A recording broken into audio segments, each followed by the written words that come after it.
चलो जी, थोड़ा सा पहले न्यूमेरिकल करने से पहले यूनिफॉर्म सर्कुलर मोशन डिस्कस कर लेते हैं। होता क्या है? यूनिफॉर्म सर्कुलर मोशन होता है जब ऑब्जेक्ट जो है वो एक सर्कल में चलेगा। ठीक है, ये ऑब्जेक्ट देखो इस तरीके से हमारा सर्कुलर पाथ में मूव करेगा, तो इसको हम कहते हैं सर्कुलर मोशन। अच्छा, इस मोशन में इतना क्या खास है जो हम इसे ऐसा डिस्कस कर रहे हैं? तो इस मोशन में ये खास बात है कि जो यूनिफॉर्म सर्कुलर मोशन है, इसमें क्या होता है कि ऑब्जेक्ट की स्पीड तो सेम रहती है ना, स्पीड तो सेम रहती है, सेम स्पीड से चलता है, इसलिए यूनिफॉर्म है। लेकिन वो डायरेक्शन चेंज करता रहता है। देखो हर पॉइंट पर उसकी क्या हो रही है? डायरेक्शन चेंज हो रही है। ठीक है, और हम इस केस में स्पीड निकालेंगे कैसे? स्पीड क्या होता है? Distance upon time. मुझे बताओ एक सर्कल में डिस्टेंस कितना हो जाता है? 2πr, और टाइम कितना हो गया? t। तो इसमें हम जो स्पीड निकालेंगे कैसे निकालेंगे? 2πr अपॉन t करके। अच्छा, कोई वेलोसिटी मांगे, मुझे बताना एक सर्कल में वेलोसिटी क्या होगी? वेलोसिटी ज़ीरो होगी, क्योंकि पूरा जब गोल घूम कर आ जाता है तो डिस्प्लेसमेंट ज़ीरो होता है, और जब डिस्प्लेसमेंट ज़ीरो है तो अपना वेलोसिटी भी क्या होगा? ज़ीरो हो जाएगा, है ना। समझ गए इतनी बात? तो हमारा जो स्पीड होता है वो क्या होता है? डिस्टेंस अपॉन टाइम, और वेलोसिटी क्या होता है? डिस्प्लेसमेंट अपॉन टाइम होता है। वेलोसिटी क्या होता है? Displacement upon time. जल्दी से इस पर न्यूमेरिकल देख लेते हैं, है ना। स्पीड कैसे निकालेंगे? 2πr अपॉन t करके। जैसे कि एक हमारे पास सैटेलाइट है जिसका रेडियस हमें दे रखा है इतना, और इट टेक्स 24 आवर्स। तो हमें क्या दे रखा है? रेडियस दे रखा है और टाइम दे रखा है, हमें स्पीड निकालना है। और वेलोसिटी तो ज़ीरो ही होती है जब भी ऑब्जेक्ट सर्कल में घूम कर आएगा। अगर एक ऑब्जेक्ट ऐसे सर्कल में गोल घूम कर आ जाए तो उसमें हम क्या मानते हैं? उसका वेलोसिटी ज़ीरो मानते हैं। चलो ज़रा देखना, रेडियस हमें दे रखा है, टाइम हमें दे रखा है, हमें क्या निकालना है? स्पीड। स्पीड क्या होता है? Distance upon time. डिस्टेंस कैसे निकालेंगे? 2πr करके। 2 × पाई की वैल्यू क्या होती है? 22/7। आर की वैल्यू कितनी है वो रख दी, और टाइम की वैल्यू रख दी। ठीक है, और बस इसे सॉल्व कर दिया है हमने, तो वेलोसिटी हमारे पास आ गई है। याद रखना ये किलोमीटर पर आवर में आई है, क्योंकि हमने डिस्टेंस किलोमीटर में लिया था और टाइम आवर में लिया था, तो इस बार यूनिट किलोमीटर पर आवर है। किलोमीटर पर आवर को मीटर पर सेकंड में कैसे कन्वर्ट करते हैं? तो × 5/18 कर देते हैं, है ना। एक क्वेश्चन और ट्राई करते हैं। एक एथलीट है, वो सर्कुलर पाथ में चल रहा है ना। एक हमारे पास एथलीट है,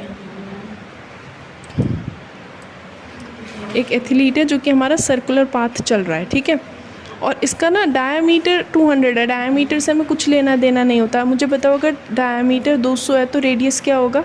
ये तो सोच पाते हैं ना, डायमीटर यहाँ से यहाँ तक का होता है। अगर डायमीटर 200 है तो रेडियस कितना होगा? 100। वो कर क्या रहा है? वो एक चक्कर काट रहा है। ये थोड़ा सा मुश्किल है, ध्यान से सुनना। ये एक चक्कर काट रहा है, एक राउंड कवर कर रहा है, किसमें? 40 सेकेंड में। एक राउंड कवर कर रहा है 40 सेकेंड में। तो कह रहे हैं कि 2 मीटर 20 सेकेंड, 2 मिनट 20 सेकेंड का मतलब क्या होता है कि टोटल टाइम कितना है? इसे सेकेंड में कन्वर्ट करना आता है? 2 × 60 + 20, 120 + 20 कितना आ जाएगा? 140 सेकेंड। कितना आ गया? 140 सेकेंड। अब मेरी बात सुनना, ये बंदा क्या करता है? ये बंदा एक बार गोल घूम आता है 40 सेकेंड में। एक रेवोल्यूशन ये किस में करता है? 40 सेकेंड में। तो पूछ रहे हैं कि 140 सेकेंड के बाद ये कितना डिस्टेंस चल लेगा और ये कितना डिस्प्लेसमेंट चल लेगा। तो पहले तो मैं ये निकाल लूँ कि ये चक्कर कितने काट पा रहा है। 40 सेकेंड में एक चक्कर काटता है, तो 140 सेकेंड में कितने चक्कर काट पा रहा होगा? सोचो, यहाँ से इन्हें शुरू करा, एक चक्कर काटा 40 सेकेंड हो गए, दूसरा चक्कर काटा 80 सेकेंड हो गए, 80 सेकेंड के बाद तीसरा चक्कर काटा 120 सेकेंड हो गए, 120 के अलावा 20 सेकेंड और 20 सेकेंड में तो ये यहाँ तक पहुँच जाएगा। देखो नंबर ऑफ़ रेवोल्यूशंस कैसे निकालेंगे? नंबर ऑफ़ रेवोल्यूशंस होगा टोटल टाइम, है ना। नंबर ऑफ़ रेवोल्यूशन कितनी बार गोल घूमा है? Total time upon time of 1 revolution. सोच पा रहे हो ना, time of 1 revolution. Total time कितना है? 140। टाइम ऑफ 1 रेवोल्यूशन कितना है? 40। काटोगे तो कितना आएगा? 3.5। तो कितने चक्कर काटे हैं इसने? 3 तो पूरे चक्कर काटे हैं और एक आधा चक्कर काटा है। तो मुझे बताओ इसने कितना डिस्टेंस कवर करा है? डिस्टेंस का फॉर्मूला होता है 2πr। याद आ रहा है डिस्टेंस क्या होता है? 2πr। लेकिन इनने एक चक्कर तो नहीं काटा है ना, इसने कितना चक्कर काटा है? 3.5। तो हमें किससे मल्टीप्लाई करना पड़ेगा? 3.5। सोचो ना, एक चक्कर में डिस्टेंस कवर कर रहा है 2 पाई आर, दूसरे चक्कर में एक और 2 पाई आर, तीसरे चक्कर में एक और 2 पाई आर, और फिर आधा चक्कर और। तो इसलिए हमने इसे किससे मल्टीप्लाई कर दिया, 3.5 से मल्टीप्लाई कर दिया। ये हटाओगे नीचे 0 है ना, आता है इसे काटना ना, 2 1 ज़ा 2 5 ज़ा 5 7 ज़ा, तो क्या आएगा 7 पाई आर। इसे सॉल्व कर सकते हैं। 7 इंटू पाई क्या होता है 22/7, और आर कितना दे रखा है, आर दे रखा है 100, 7 से 7 गया, ये आएगा 2200। तो ये तो हमारा क्या आ गया, ये हमारा आ गया डिस्टेंस। अभी डिस्प्लेसमेंट और सोचना है। मुझे बताओ, डिस्प्लेसमेंट तो सोचना पड़ेगा।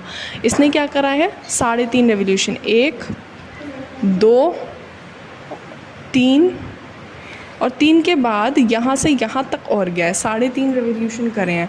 मतलब यहाँ से अगर ये शुरू हुआ था तो अब ये यहाँ पर है, तो इसका डिस्प्लेसमेंट क्या होगा, ज़रा सोचना। इसका डिस्प्लेसमेंट होगा यहाँ से लेकर यहाँ तक का, ये इसका क्या होगा, ये इसका डिस्प्लेसमेंट होगा। डिस्प्लेसमेंट क्या होगा, यहाँ से लेकर यहाँ तक का, ये चीज़ क्या हो जाएगी, इसकी डिस्प्लेसमेंट। ठीक है, और ये जो इसकी डिस्प्लेसमेंट होगी पता है कितनी होगी, ये जो डिस्प्लेसमेंट की वैल्यू है हम कैसे निकालेंगे, ये अपना क्या होगा, ये अपना होगा डिस्प्लेसमेंट। तो डिस्प्लेसमेंट कैसे निकालेंगे हम लोग, डिस्प्लेसमेंट किसके बराबर होगा बताओ ज़रा थोड़ा सा सोचकर। ये डिस्प्लेसमेंट ये है ना, ये किसके बराबर है, डायामीटर के बराबर है। ठीक है, ये चीज़ तो डायामीटर होती है, पक्का डायामीटर के ही बराबर है। और डायामीटर हमको दे कितना रखा है, डायामीटर है ना ये चीज़, डायामीटर कितना दे रखा है 200। तो जो हमारा डिस्प्लेसमेंट है वो कितना हो जाएगा 200। देखो बहुत डिफ़िकल्ट क्वेश्चन था ये, मैं मानती हूँ। समझ गए ना, हमने पहले नंबर ऑफ़ रेवोल्यूशंस निकाले, 3.5 रेवोल्यूशन। 3.5 रेवोल्यूशन अगर कोई बंदा चल रहा है 1 2 3 3.5, तो डिस्टेंस तो क्या हो जाएगा 3.5 इंटू 2 पाई आर, और डिस्प्लेसमेंट क्या हो जाएगा कि वो यहाँ से चला था और अब वो यहाँ पर है, मतलब कितनी दूरी पर है, डायामीटर की दूरी पर है। इस तरीके से हमको थोड़ा सा सोचना पड़ेगा। ज़रा देखते हैं इसे कैसे हमने सॉल्व करा है। समझ गए, ऐसे गोल घूम रहा है ना। पहले तो रेडियस निकाला है, फिर हमने डिस्टेंस, देखो क्या होता है, एक रेवोल्यूशन के लिए 2 पाई आर, और हमने कितने रेवोल्यूशन चले, हमने कितने रेवोल्यूशन चले थे याद आ रहा है, 3.5, तो इंटू 3.5 कर दिया था, तो हमारा आंसर आ गया था 2200। और डिस्प्लेसमेंट कैसे निकाला था याद आ रहा है, डिस्प्लेसमेंट देखो यहाँ से अगर उसने शुरू करा तो 1 2 3 तो पूरे चक्कर और एक आधा चक्कर, आधे चक्कर में वो इतनी दूरी पर आ जाएगा। शॉर्टेस्ट डिस्टेंस ही तो होता है डिस्प्लेसमेंट, तो डिस्प्लेसमेंट डायामीटर के बराबर ही हो जाएगा। एक क्वेश्चन और ज़रा ट्राई करते हैं, है ना। इसमें भी मुझे ज़रा बताना, ये 40 सेकेंड में एक राउंड करता है। एक राउंड किस में करता है ये, एक राउंड ये करता है 40 सेकेंड में। ठीक है, और टोटल टाइम कितना दे रखा है, जो टोटल टाइम है वो कितना दे रखा है, वही 2 मिनट 20 सेकेंड। अभी तो सॉल्व करा था 140 सेकेंड, ये तो वही वैल्यूज़ आ गई। नंबर ऑफ़ रेवोल्यूशन कैसे निकालोगे, total time upon time of 1 revolution, divide करोगे तो कितना आएगा 3.5। कितने रेवोल्यूशन कर रहा है ये, अभी तो करी थी यही वाली बात कि इसने कितने चक्कर काटे हैं। बस इसमें फ़र्क ये है कि इस बार ये स्क्वायर के 3.5 चक्कर काट रहा है, तो घबराओगे तो नहीं। स्क्वायर ऐसा होता है, देखो है ना, स्क्वायर ऐसा होता है, इसके 3.5 चक्कर काट रहा है। मुझे बताओ, अगर स्क्वायर के पास एक चक्कर काटेगा तो डिस्टेंस क्या होगा, डिस्टेंस हो जाएगा, पता है डिस्टेंस स्क्वायर के केस में 4 इंटू ए, 4 इंटू साइड कितनी है 10, यानी कि कितना हो गया 40। ये तो एक रेवोल्यूशन का डिस्टेंस है। कितने रेवोल्यूशन करे हैं लेकिन इसने 3.5 करे हैं, तो 3.5 के लिए क्या करोगे, इंटू करोगे ना, 40 इंटू 3.5। सॉल्व करना तो आता ही है, 5 7 सा 5 2 सा 220 सा, ये आ जाएगा 140। डिस्प्लेसमेंट सोचना, 3.5 रेवोल्यूशन में 1 पूरा हो गया, 2 पूरा हो गया, 3 पूरा हो गया, उसके बाद आधा और यहाँ तक पहुँच गया, यहाँ से यहाँ तक पहुँच गया। डिस्प्लेसमेंट क्या होता है, ये वाली चीज़, ये चीज़ तो होती है डिस्प्लेसमेंट। शॉर्टेस्ट, सबसे छोटा रास्ता यहाँ से यहाँ तक का पहुँचने का ये है। मुझे बताओ ये निकालोगे कैसे, मुझे पता चल गया पाइथागोरस से, है ना। डिस्प्लेसमेंट कैसे निकालना पड़ेगा, पाइथागोरस से।